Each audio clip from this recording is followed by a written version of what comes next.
Hello, and welcome to a special edition of QCSD TV News. I'm Joel, and I'm here in the studio with two guests from the Worldwide Wrestling Alliance. My colleague Julia and I recently filmed a match at the Q-Mart. The packed house loved the exciting action. Gentlemen, would you like to introduce yourselves?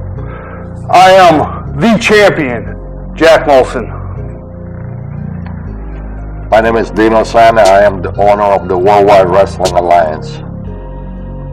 So, Big Jack, let's start with you.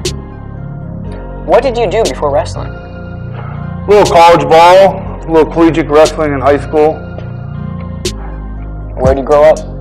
Up in New Hampshire, up in the White Mountains. What inspired you to become a professional wrestler? Well, I always liked beating people up, and I figured I'd get paid for it, so I got into the business. When did you start though? When did you get into the business? My first professional match was July 1st, 1993. And just up the road, Northampton Community Center. What was your favorite part about it? I love it all.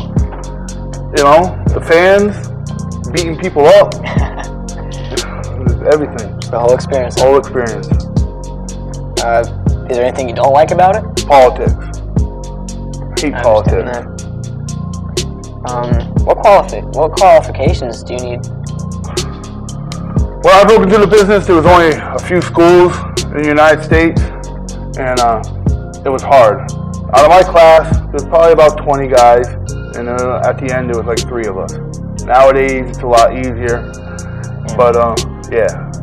But I think nowadays, all the wrestlers need to go to a professional school and become professionals. I really don't believe in any of that backyard garbage. I think it's wrong. Gotta work hard for it. You gotta work hard for it. You gotta pay your dues. Is there any advice you would like to give to people?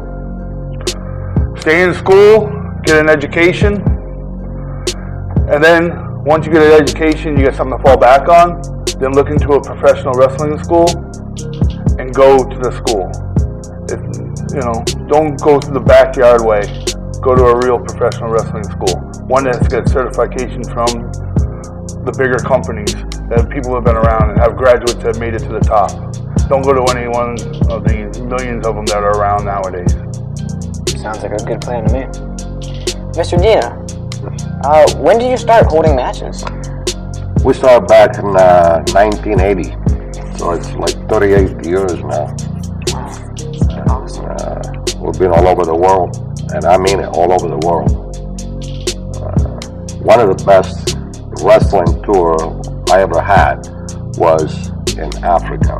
We were there for 14 days, done a lot of shows with up to 45,000 people a night. Wow. And we went in Israel, in Palestine,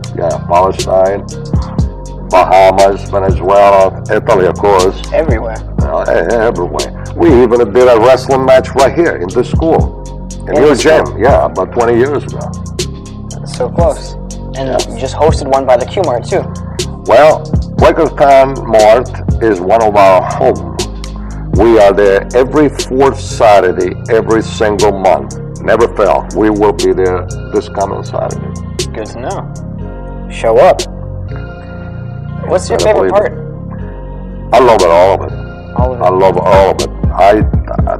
I grew up, I grew up with pro wrestling because I used to watch it just like anybody else. And I said to myself, you know what? This is something I want to do it. And I met my good friend Bruno Sammartino, and I'm sure a lot of you know who I'm talking about, the living legend. And I had a conversation with him. He helped me out, and here we are. I deal with any superstar you ever see on TV. We take them all over the place. The difference between us and the other is we allow the professional wrestler do what they know how to do it.